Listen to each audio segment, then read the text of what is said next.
زازان نامی ایک شخص تھا جو لوگوں کو گانے سنا رہا تھا، ایک ایسی جگہ جہاں لوگ شراب کے نشے میں مست تھے۔ حضرت عبداللہ بن مسعود رضی اللہ عنہ جلیل القدر صحابی کا ادھر سے گزر ہوا۔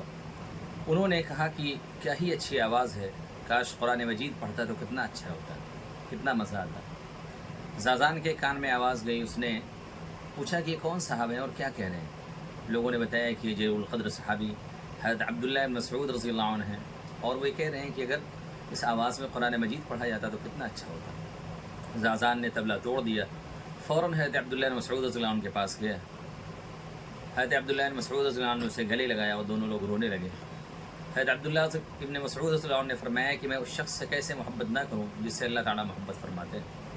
زازان نے پھر حضرت عبداللہ بن مسعود رضی اللہ عنہ سے علم حاصل کیا اور علم و فضل کی دنیا میں ایک بڑے نام بن کر چمکے، اور احادیث کی کتابوں میں زازان کا نام ملتا ہے۔ اس واقعے سے، یہ واقعہ کتاب التوابین میں لکھا ہوا ہے، اس سے یہ سبق ملتا ہے کہ ہمیں کسی انسان کی ظاہری حالت دیکھ کر اس کے آخرت کے بارے میں فوراً فیصلہ نہیں کرنا چاہیے۔ بہت ممکن ہے کہ اللہ تعالیٰ اسے آخر میں توبہ کی توفیق دے دیں۔